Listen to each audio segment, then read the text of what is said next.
Oh, look at that.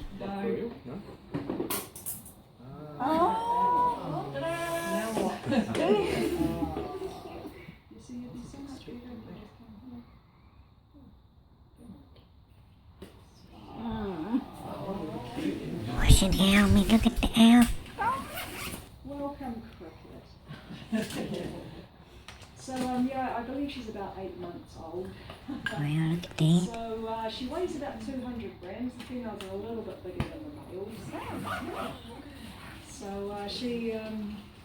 she successfully hatched onto Whisper, and Whisper looked after her and her sibling for the first week. And when Cricket was about a week old, I nabbed her for a little bit of training. And the reason for this is Rotorua, they've got their own set of problems. Like I mentioned, they do like to nest on the ground, and there has been data collected in some parts of the country where there's a bit of a sexual bias, and there's more male Rotorua in certain parts than there are females. And usually that's on my head, so I'm quite grateful. So that's because it's the female that's going to incubate the eggs, and it's the female that's going to brood the chick. So if they do have a ground-based nest, she's the one that's more likely to be on the ground. Now, historically, that didn't used to be much of a problem, but now, unfortunately, New Zealand has a rather lengthy lineup of ground-based mammal predators that predate on our ground-nesting birds. I could name a few by saying cats, rats, ferrets, stoats, possums, weasels, hedgehogs even eat the eggs of ground nesting birds. So nesting on the ground is a bit of a problem. Now we wanted a bit of an ambassador. We wanted a wee Rotorua that was going to help us out, and Cricket actually travels out to schools, introduces herself to kids in local classrooms. And this is why I wear a beanie, because what hit the ground usually hits the head. So she actually lets kids know that there's a really simple thing you can do to help these birds get off the ground and nest back up in those trees, and it's as simple as building quite a straightforward nest box. Now, if you were interested in doing that, if you go to the Wingspan website, we've got a pretty basic design for a nest box, which is quite a simple build. But it's, you pop it up in a tree, and it's a good way to encourage these birds to be a little bit safer up in those trees. So Cricket's role is exactly that. She's an ambassador. She's a bit of a spokeswoman for her kind, and she goes out to schools. The last one she went to was St Mary's here in town. The kids were so awesome, they made a whole bunch of nest boxes. They had a local gala day, and they sold them at the gala day. Not only did they make nest boxes to go out into the community, but they actually donated the money to Wingspan to help out birds like Cricket. So, so she's good at her job, and the kids are good at theirs. So, check out the Wingspan website. So, in terms of hunting, Cricket looks sweet and lovely and innocent, and she is. But she is an excellent hunter. She's a brilliant hunter. There's a few features which help her out with this. You might notice she's got extremely large eyes, and she has excellent vision. Now those eyes are a bit different than yours and mine, and she can't actually look left and right. She can't actually rotate those in their sockets. They're so big, they're fixed into position. But she makes up for that. She's got a few extra vertebrae in her neck, and she can actually turn her head 270 degrees. Wow. So she can literally look behind her. She can hunt from a stationary position. She can eye up her prey. Now she's got special feathers. The edges of her flight feathers, just on the outer edge, they're actually quite parted and open, a little bit serrated. What that means is when she beats her wings down, the air actually passes through those feathers, and that's what enables these owls to have silent flight. So she can stealthily sneak up on her prey. Those little talons, they might look little, but I assure you they're super sharp. They're capable of piercing casings and things like wethers. She's got a pretty strong grip. Actually, out of all the, what are you doing up there? Dancing. I'll be completely honest with you, out of all the injured wild raptors that come into Wingspan, and as Deb mentioned, we have the Australasian Harrier. Now the female Harrier can actually weigh over 1 kilo, and they have amazing feet, amazing power in their feet and talons. But injured birds coming from the wild, and it's the wee voodoo that you're more reluctant to put your hand into a box. But their talons are like little needles, and they are super sharp, and they can pierce through just about anything. But yeah, interestingly about her toes, you'll notice she's got 4 toes.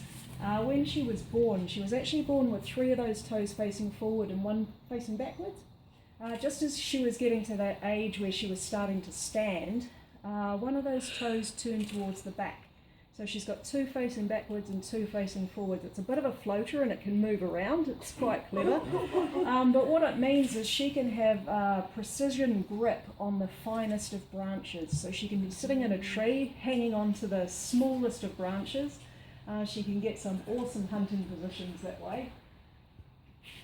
Yeah. What do you reckon, mate? Done pretty well. So she's just wearing some soft leather anklets just to keep her safe at the moment. I'll take her back to her aviary, and those do come off. They're just on while she's out. She's a bit of a dual role at Wingspan. She also helps out with our pest control. I don't know how well this is going to go down, but her favourite thing is mice. And believe it or not, 200 grams. She's one of our smaller raptors. 200 grams. You're not going to fly away with it. I know you want to. She can actually pack away 5 mice about that size a day, if I give her the chance. So, what are you going to do with it? You're not going to fly away. No, you're not. Oh. Anyway. Is she reliant on you for food, or can she catch her own? Wholly she is, but she does have some. You're not. You're not. Oh, you dropped your prize. Oh gosh, you're out of control. Come on. I don't think she's impressed. Oh no. Come on. So how long would they last in real, like, outside Oh, life? A few years? How long do they live in the wild? Yeah. That's a good question. I'm not really sure around that. In captivity, they can live for quite a long time, obviously under artificial conditions where we can provide food. But I should imagine that there'll be something like falcons, probably around 5 years or so, as long as they get through their first year. So only 1 in 4 will make it to their first birthday. How many offspring would they likely produce if they last 5 years?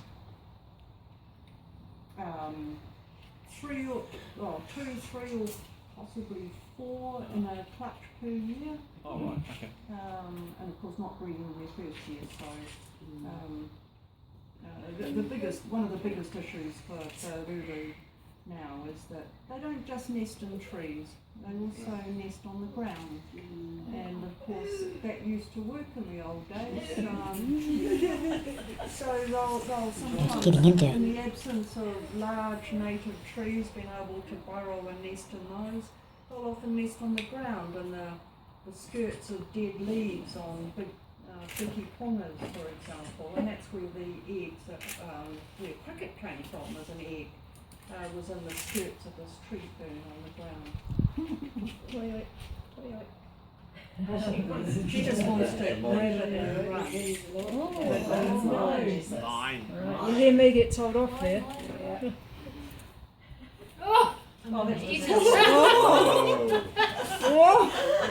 Just not even rip it up, just hold it. Tell me you're filming and not just taking photos, you're videoing? No. So that's the magic trick. Right. Yeah. And then there's a last minute floss just at the end.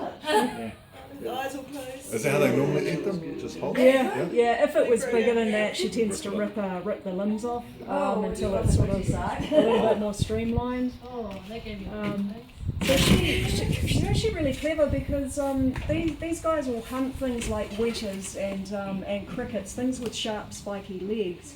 Now, with our Ruru, you might be able to see from where you are, but she's got very, very fine feathers just at the top of her beak. They almost look like cat's whiskers. Now, they are super sensitive. Anytime they detect motion around her face, she's automatically going to close her eyes. So when she eats, she'll close her eyes. That's going to protect them from getting scratched. She says something. Oh, and you've seen something outside. See how she's pulled in? Yeah. She weighs about 20 grams now. Yeah, we don't like carriers.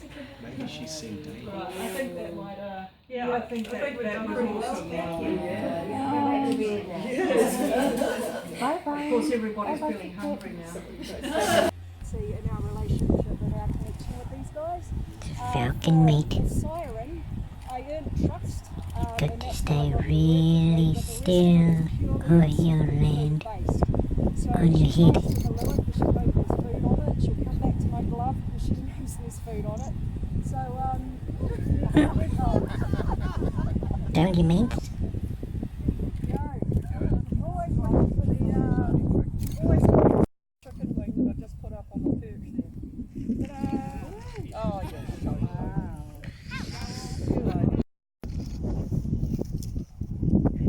But you can see that very.